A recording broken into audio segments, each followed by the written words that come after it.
குளிர்கால கூட்டத்தொடர் நடைபெற்று கொண்டிருக்கிறது.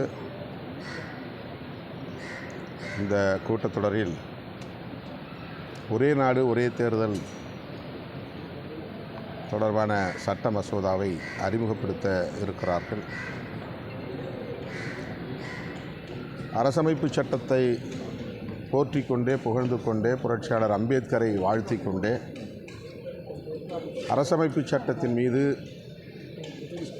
மூர்க்கமான தாக்குதலை பாரதிய ஜனதா அரசு தொடர்ந்து நடத்தி வருகிறது.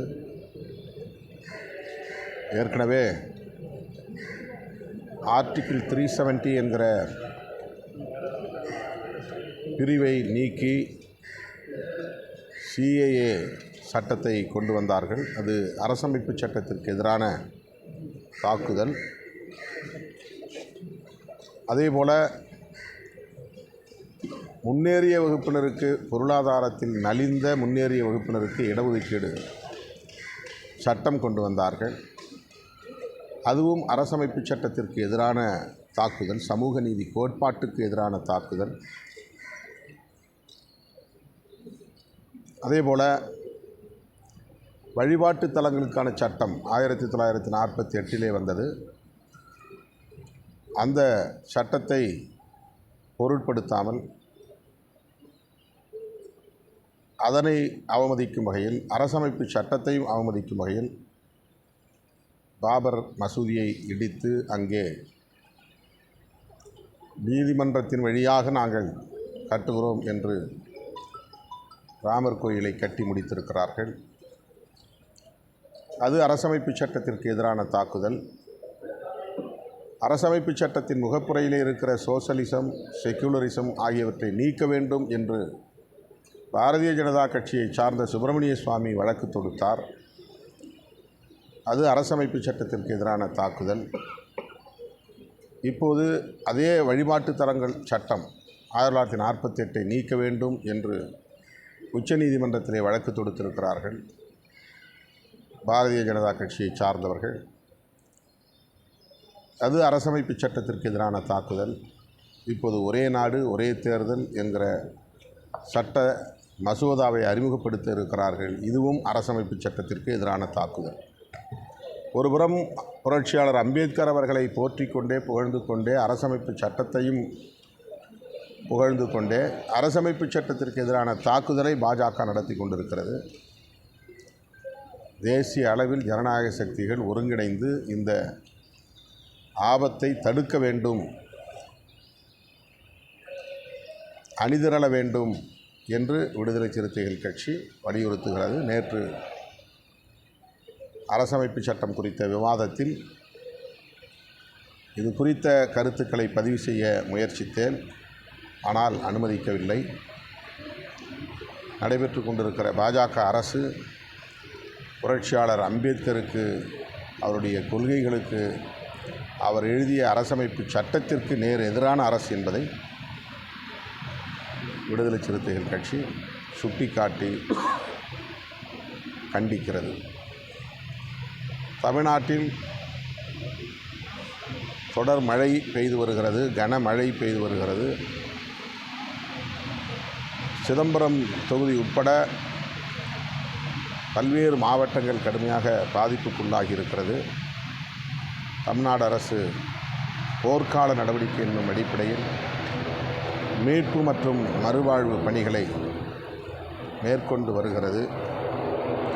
இந்த நிலையில் இந்திய ஒன்றிய அரசு ஏற்கனவே தமிழ்நாடு அரசு விடுத்த கோரிக்கையை பொருட்படுத்தவில்லை. 2475 கோடி இழப்பீடு வேண்டும், வெள்ள நிவாரணம் வேண்டும் என்ற கோரிக்கையை அலட்சியப்படுத்தி 944.80 கோடியை ஒதுக்கீடு செய்திருக்கிறார்கள். இப்போது மேலும் கடுமையான பாதிப்புக்குள்ளாகி இருக்கிற நிலையில் இந்திய ஒன்றிய அரசு உரிய நிதியை, வெள்ள நிவாரண நிதியை, மழை நிவாரண நிதியை வழங்க வேண்டும் என்று வலியுறுத்துகிறோம். வேறு ஏதாவது கொஸ்டின்ஸ்? அரசியல் சாசனம் குறித்து நீங்கள் பேசும்பொழுது மைக் துண்டிச்சிருக்காங்க, இதை நீங்கள் எப்படி பார்க்குறீங்க? இது வாடிக்கையான ஒன்று தான். அரசாங்கத்துக்கு எதிராக ஏதேனும் நாம் மாற்று கருத்தை சொன்னால் 2 உறுப்பினர் கொண்ட 1 உறுப்பினர் கொண்ட கட்சிகளை அனுமதிப்பதில்லை. காங்கிரஸ், திமுக போன்ற கட்சிகளை அப்படி அவர்கள் செய்ய முடியாது, அணுக முடியாது. நாங்கள் இந்த அரசு அம்பேத்கருக்கு நினைவிடம் எழுப்பியிருக்கிறது என்று பெருமையை பீற்றிக் கொள்கிறது. இது உண்மைதான்.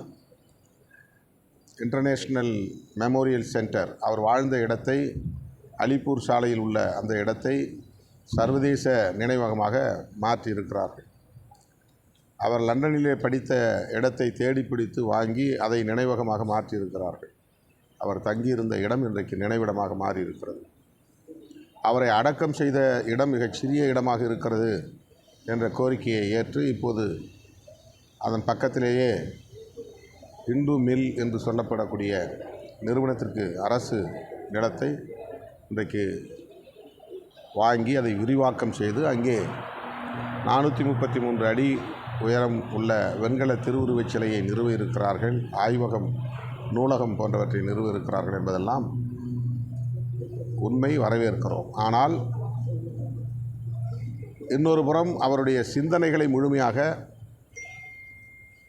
சிதைக்கும் வகையில், அவருடைய நோக்கத்தை சிதைக்கும் வகையில், அரசமைப்பு சட்டத்தை சிதைக்கும் வகையில் வெளிப்படையாக செயல்படுகிறார்கள் என்பது நிதர்சனமான உண்மை. இதை விடுதலை சிறுத்தைகள் கட்சியின் சார்பிலே நான் சுட்டிக்காட்ட முயன்றபோது என்னுடைய ஒளிவாங்கி அணைக்கப்பட்டு விட்டது. அதற்கு மேல் என்னை பேச அனுமதிக்கவில்லை. தமிழக ஆளுநர் கட்சி வேல்முருகன் இப்போ திமுக அரசு கடுமையாக விமர்சித்திருக்காரு. 2000 தான் தராங்க, பிச்சை போடுற மாதிரி போடுறாங்க அப்படின்னு சொல்லியிருக்காரு. அது ரிலேட்டடாக வரும் சார். அது அதே மாதிரி கூட்டணி கட்சி தலைவர்கள் புறம் தள்ளுறாங்க, அரசியலுக்காக மட்டும் பயன்படுத்திக்கிறாங்க. பாதிக்கப்பட்ட மக்களுக்கு ஒரு ரேஷன் அட்டைக்கு குறைந்தது 5000 ரூபாய் வழங்க வேண்டும் என்று விடுதலை சிறுத்தைகளும் நாங்கள் வலியுறுத்தி வருகிறோம். முதல்வரை சந்தித்த போதும் நாங்கள் அதை சுட்டிக்காட்டியிருக்கிறோம். அதேபோல் கால்நடைகள், இதர பொருள் உடைமைகள் சேதங்களுக்கு ஏற்ப அவர்களுக்கு கூடுதலாக நிதியுதவி வழங்க வேண்டும். அதற்கு சட்டம் வழிகாட்டுதல் இருக்கிறது. ஏற்கனவே அரசாங்கம் அப்படி ஒரு ஜிஓவும் போட்டிருக்கிறது, அரசாணையும் இருக்கிறது. அதை பின்பற்ற வேண்டும் என்று விடுதலை சிறுத்தைகளும் வலியுறுத்துகிறோம். சகோதரர் வேல்முருகன் திமுக அரசை விமர்சிக்கிறார் என்பது அவருடைய நிலைப்பாடு. அது அவரிடத்தில் தான் நீங்கள் கேட்க வேண்டும். அரசியலுக்காக மட்டும்தான் கூட்டணியை பயன்படுத்திக்கிறாரு அப்படின்னு சொல்லி சொல்றாங்க. அது அவர்கிட்ட தான் நீங்கள் நேராக கேட்கணும். இல்லை, அந்த விமர்சனத்தில் எனக்கு உடன்பாடு இல்லை. அதிமுக பொதுக்குழுவிலையும் இதே வலியுறுத்தி இந்த புயலில் சரியாக செயல்படலை அப்படிங்கிற ஒரு குற்றச்சாட்டு முன்வைத்து தீர்மானம் நிறைவேற்றிருக்காங்க. அது எதிர்க்கட்சி எப்படி செயல்பட வேண்டுமோ அப்படி அவர்கள் செயல்படுகிறார்கள். அந்த அடிப்படையில் அவர்கள் தீர்மானம் நிறைவேற்றியிருக்கிறார்கள். மேற்கொண்ட விளக்கத்தை நீங்கள் அதிமுகவிடம் தான் கேட்க வேண்டும். பாஜக அரசு குறித்து குற்றச்சாட்டு சொல்றீங்க, அரசியல் சாசனம் பண்றாங்கன்னு. இதே காங்கிரஸ் அரசு 75 முறை அரசியல் சாசனம் திருத்தியிருக்காங்க. அரசமைப்பு சட்டத்தை திருத்தம் செய்யக்கூடாது என்று சொல்லவில்லை. அதாவது அரசமைப்பு சட்டத்தை திருத்துவதற்கு உச்சநீதிமன்றத்தின் முழு அமர்வு 13 நீதிபதிகளை கொண்ட ஃபுல் பெஞ்ச் தீர்ப்பிலே குறிப்பிட்டிருக்கிறது. திருத்தம் செய்யலாம், அதனுடைய அடிப்படை கூறுகளில் கை வைக்கக்கூடாது. அடிப்படை கூறுகள், பேசிக் ஃபேக்டர்ஸ் அப்படின்னு சொல்கிறதுல இப்போ எலெக்ஷன் கமிஷனுங்கிறது கூட ஒரு கான்ஸ்டிடியூஷனல் அத்தாரிட்டி, அது ஒரு முக்கியமான பேசிக் ஃபேக்டர். இன்றைக்கி அது எலெக்ஷன் கமிஷனையே இவங்க கேள்விக்குள்ளாக்குறாங்க. அதனுடைய அட்டானமஸ், அதுக்கு இருக்கிற அதிகாரத்தை இவங்க பறிக்கிறாங்க. கான்ஸ்டிடியூஷனுக்கு எதிராக ஒன் நேஷன் ஒன் எலெக்ஷன் என்கிற முறையை கொண்டு வர முயற்சிக்கிறார்கள். இப்போ பார்ட்டாக பகுதியாக தேர்தல் நடத்துகிறதே எலெக்ஷன் கமிஷனால முடியல. இந்தியா ஒரு பெரிய துணைக்கண்டம், பல தேசங்களை உள்ளடக்கிய துணைக்கண்டம். இவ்வளவு பெரிய தேசத்திற்கு ஒரே நேரத்தில் சட்டமன்றத்திற்கும் நாடாளுமன்றத்திற்கும் தேர்தல் நடத்துவோம் என்பதே தேர்தல் ஆணையத்தின் மீது சுமத்துகிற மிகப்பெரிய பாரம். அது முடியாது, ப்ராக்டிக்கலாகவே அது முடியாது. ஆனால் இவங்க சொல்கிறது பொருளாதார விரயத்தையும் நேர விரயத்தையும் நாங்கள் குறைப்பதற்காக செய்கிறோம் என்று சொல்வது அப்பட்டமான பொய்.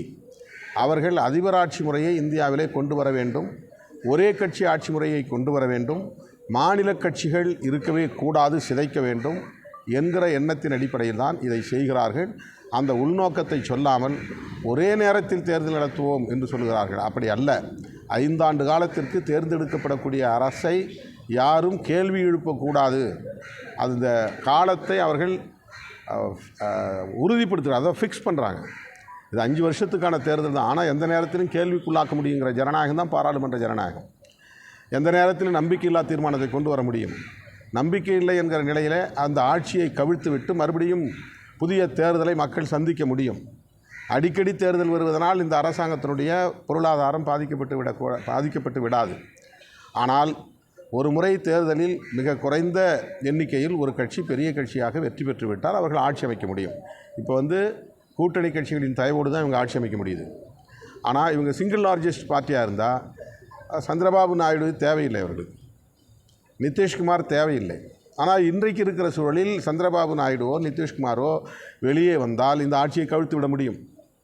இவர்கள் விரும்புவது இப்படி எந்த கட்சியின் தயவும் இல்லாமல் ஒரு பெரிய கட்சியாக வெற்றி பெற்றாலே போதும். ஆட்சியில் 5 ஆண்டுகளுக்கு இருக்க முடியும். 5 ஆண்டு காலத்திற்கு எதிர்க்கட்சிகளுக்கு எந்த வேலையுமே இருக்காது. இந்த ஆட்சியை பற்றி எந்த கேள்வியும் எழுப்ப முடியாது. அப்படி ஒரு நிலையை அமெரிக்காவிலே இருப்பதை போன்ற ஒரு நிலையை இங்கே கொண்டு வர வேண்டும் என்று இவர்கள் விரும்புகிறார்கள். ஒரு எதேச்சதிகார போக்கை நிலைநாட்ட பார்க்கிறார்கள். இது மிகவும் ஆபத்தானது, ஜனநாயகத்திற்கு ஆபத்தானது, அரசமைப்பு சட்டத்திற்கு எதிரானது. அவர் நீக்கப்பட்டது திமுக அழுத்தம் கொடுத்ததில் தான் நீக்கப்பட்டதாக சொல்லி ஒரு பேட்டி கொடுத்துருக்காரு. நான் ஏற்கனவே விளக்கம் சொல்லிவிட்டேன். அழுத்தம் கொடுத்து என்னை யாரும் இணங்க வைக்க முடியாது. இந்த கருத்தில் நான் உறுதியாக இருக்கிறேன். நான் சுதந்திரமாக எடுத்த முடிவு அந்த நிகழ்ச்சியிலே பங்கேற்க முடியாது என்பது. அதை விஜய் அவர்கள் நடத்திய மாநாடு முடிந்த ஒரு சில நாட்களிலேயே அவர்கள் தரப்புக்கு, விகடன் தரப்புக்கு நான் சொல்லிவிட்டேன்.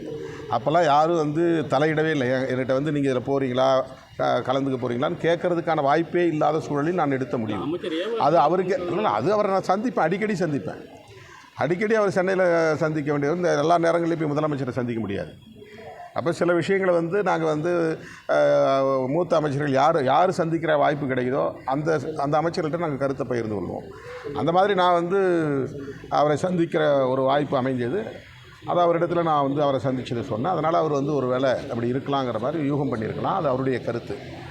அவர் இடைநீக்கம் செய்யப்பட்டு இருக்கிற சூழலில் இது போன்ற மறுபடியும் கான்ட்ரவர்ஷியலான கருத்தை சொல்லுவது என்பதே தவறு. அப்படி சொல்லக்கூடாது.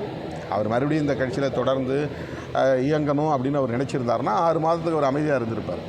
ஆனால் மறுபடியும் அவர் முரண்பாடான கருத்துக்களை சொல்லுவது ஏதோ ஒரு செயல் திட்டம் அவருக்கு இருக்கிறது என்பதை நம்மால் உணர முடிகிறது. இடைநீக்கம் என்பது வெறும் கண்துடைப்பா? இல்லை, அப்படி கிடையாது. ஒரு ப்ரொசீஜர், ஒரு கட்சியில் ஒரு ப்ரொசீஜர். அப்புறம் எடுத்ததுக்குள்ளே ஒருத்தரை தூக்கி எறிய முடியாதுல்ல. எப்போவுமே பின்பற்றக்கூடிய எங்கள் கட்சி, ஒவ்வொரு கட்சிக்கும் ஒவ்வொரு முறை இருக்குது, ஒவ்வொரு தலைவருக்கும் ஒரு அணுகுமுறை இருக்குது. எங்கள் கட்சியில் நாங்கள் தலித் அல்லாதவர்கள் மீது நடவடிக்கை எடுக்கும்போது ரொம்ப நிதானமாக தான் நடவடிக்கை எடுப்போம்.